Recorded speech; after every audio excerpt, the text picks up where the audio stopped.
Atenção! Vai começar agora uma teleaula de processos de fabricação do curso Profissionalizante. Este módulo tem um total de 80 aulas. Hoje, você vai assistir a teleaula número 21. Bons estudos!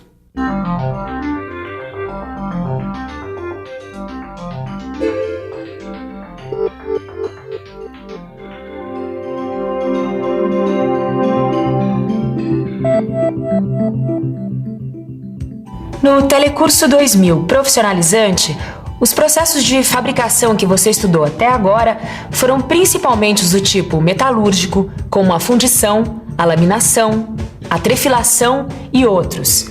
E você deve estar se perguntando, quando é que eu vou aprender os processos de fabricação utilizados para transformar um material como esse, fundido, numa peça toda cheia de detalhes como essa aqui? Pois você pode parar de se afobar, hein? Agora que você já está uma fera nos processos de fabricação que preparam a matéria-prima, está na hora de pôr de fato a mão na massa e aprender os processos mecânicos de fabricação. A partir dessa teleaula, você vai entrar em contato com a maior família dos processos de fabricação, a usinagem. Você vai conhecer toda a tecnologia que está por trás desses processos, desde os mais simples até os mais sofisticados. Nessa etapa, vão ser 40 teleaulas, que vão estar divididas em 2 livros de estudo. Você vai ver que os processos de fabricação metalúrgicos são apenas o começo da história. Depois que um material passa pela fundição, como esse aqui, por exemplo, ele precisa passar por um ou vários processos de usinagem para se transformar numa peça como essa aqui. Mas afinal de contas, o que é uma usinagem? Isso e muito mais você vai aprender nessa teleaula. Hoje você vai ficar sabendo o que é usinagem, vai aprender o que é a chamada geometria de corte e vai conhecer um pouco sobre as características das ferramentas e os materiais utilizados para fabricá-las. Muito bem, já que usinar é preciso, está na hora de aprender. A nossa teleaula está começando.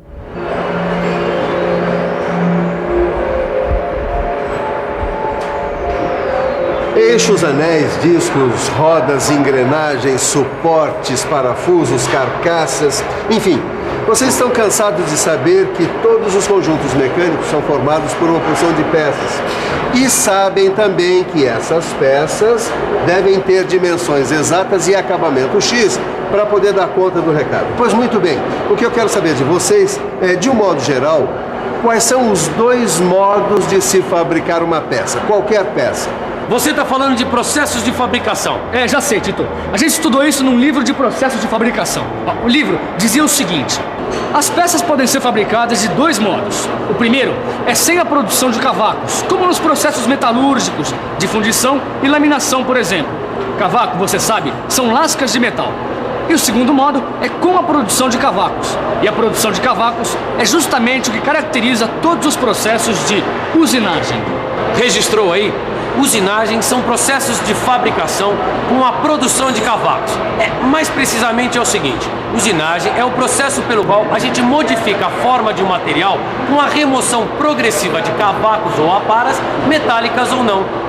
O problema das peças fundidas e forjadas é que elas apresentam uma superfície grosseira, precisando de um melhor acabamento. É exatamente aí que entra a usinagem. E a usinagem também entra em campo quando a gente precisa fazer um canal como esse aqui, ó. Aliás, para fazer uma peça como essa, cheia de detalhes, só mesmo uma boa usinagem. Tá a fim de saber o que a usinagem permite? Então anote aí. Acabamento de superfície de peças fundidas ou conformadas, fornecendo melhor aspecto e dimensões mais exatas. Possibilidade de abertura de furos, rasgos, rebaixos e todo tipo de detalhe. Fabricação de uma só peça em qualquer formato a partir de um bloco de material metálico ou não metálico. Dá só uma olhada aqui.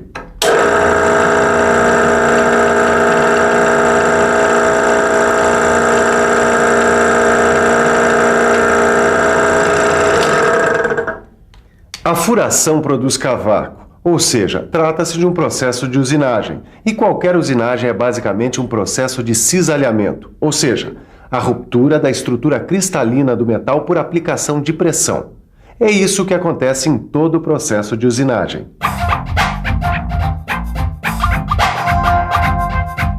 Limagem, rasqueteamento, torneamento, fresamento e retificação são algumas das operações dessa grande família que é a usinagem. Em qualquer operação de usinagem, as ferramentas são presença obrigatória. A lima, por exemplo, é uma ferramenta manual usada no processo de limagem. Já essa ferramenta aqui, olha, ela é utilizada numa máquina chamada torno, que é a máquina operatriz ou máquina ferramenta, que faz o torneamento. Mas o interessante aqui é que qualquer que seja a ferramenta, todas elas realizam o cisalhamento ou corte, como dizem os mecânicos, através de um princípio fundamental que você já viu numa das primeiras teleaulas do Telecurso 2000 Profissionalizante, a cunha.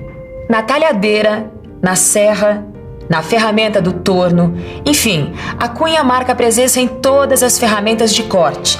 E repare que a sua característica mais importante é o chamado ângulo de cunha. Quanto menor esse ângulo, mais facilidade tem a ferramenta para cortar.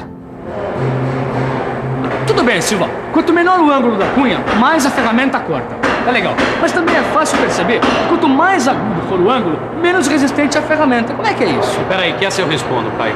A gente não pode esquecer que todo material oferece uma resistência ao corte. E essa resistência depende da dureza e da tenacidade que o material que vai ser cortado. Assim, a ferramenta, ela deve ter um ângulo que permita vencer essa resistência sem danificar a ferramenta. É isso mesmo, é só pensar num exemplo prático que fica mais fácil. Vamos pensar um pouco? Vamos pensar um pouco. Ah, já sei! É só pensar num formão usado por um marceneiro. É fácil perceber que a cunha dessa ferramenta pode ter um ângulo bem agudo, uma vez que a madeira oferece pouca resistência ao corte. É isso! Já a cunha de uma talhadeira precisa de um ângulo mais aberto, porque nesse caso a resistência é maior. Mas não fique achando que é só ter o ângulo de cunha adequado e fim de papo, não. Dá só uma olhada aqui.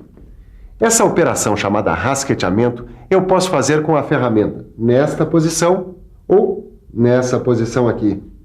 É claro que existe uma posição mais indicada. Isso mesmo, a posição da ferramenta em relação à superfície que vai ser cortada também influi. O seu livro de estudos tem algumas ilustrações que mostram isso muito bem. Ah, tá aqui. Essa figura representa a ferramenta de uma plaina. Repare que existe uma área de atrito muito grande entre a ferramenta e a superfície da peça, o que não é bom. Para resolver esse problema, a ferramenta deve ser afiada, criando assim um ângulo chamado de ângulo de folga ou F.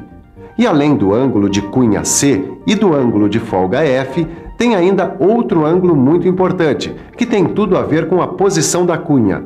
É o ângulo de saída S. Esse ângulo de saída ou de ataque pode ser positivo, nulo ou ainda negativo. É desse ângulo de saída que vai depender o maior ou menor atrito da superfície de ataque da ferramenta. E você já sabe, quanto mais atrito, mais esquenta a ferramenta. Por isso, é importante, dependendo do material que vai ser usinado, utilizar uma ferramenta com ângulo de saída nulo ou até com ângulo de saída negativo. No seu livro de estudos, você vai encontrar mais informações sobre esse assunto. O importante, por enquanto, é saber que todas essas informações sobre ângulos é o que a gente chama de geometria de corte. E essa geometria de corte já foi mais que estudada. E assim, para cada operação de corte, os valores dos ângulos que possibilitam um melhor rendimento já foram calculados e podem ser encontrados nos manuais das ferramentas. Para começo de conversa, a ferramenta precisa ser mais dura que o metal que vai ser usinado, principalmente nas temperaturas de trabalho. É só lembrar que aumentando a velocidade de corte, a temperatura na zona de corte aumenta proporcionalmente. Assim, é importante que a ferramenta tenha dureza a quente. Se você comparar o material da ferramenta com o da peça a ser usinada, ele deve sair ganhando em resistência ao desgaste. Afinal, é a peça a ser usinada que deve perder material, e não a ferramenta. E mais, hein? O material da ferramenta deve ter um custo compatível com o trabalho a ser realizado. Um material mais caro só é usado quando compensa o seu custo com ganhos de qualidade, produtividade e competitividade. Para ter todas essas características e mais algumas, e para apresentar o desempenho esperado, A ferramenta não pode ser fabricada assim no escuro, né? Essa fabricação tem que levar em conta vários fatores. Você quer saber quais? Então fique por dentro.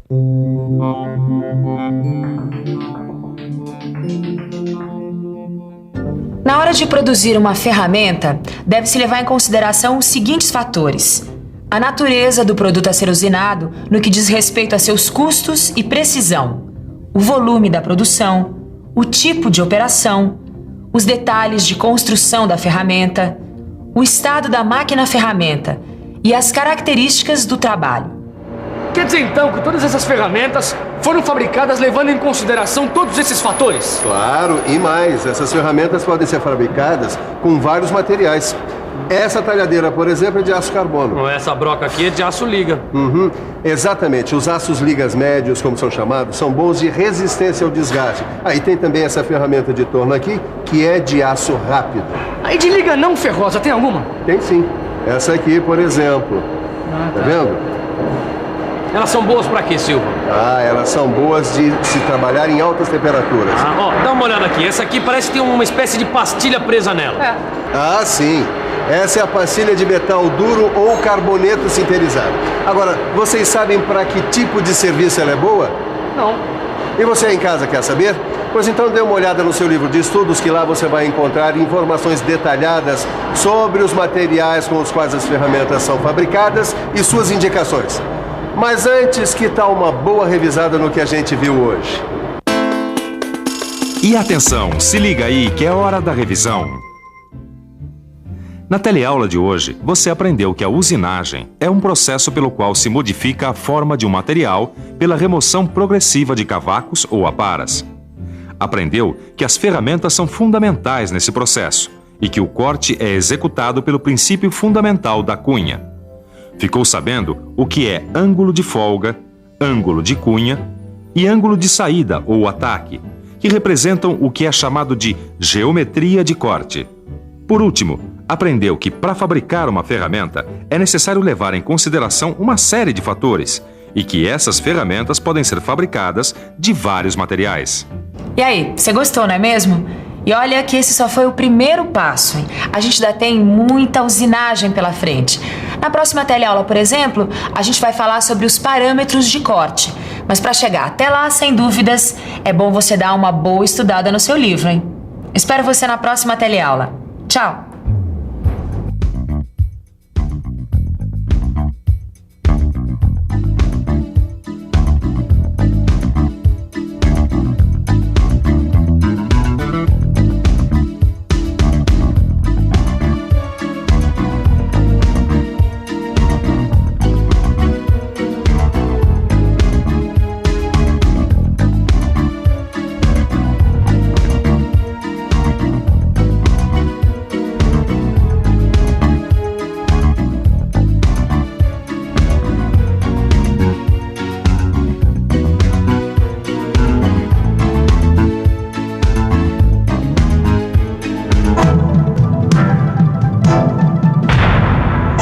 Telecurso 2000, um programa de educação do Sistema Fiesp e da Fundação Roberto Marinho.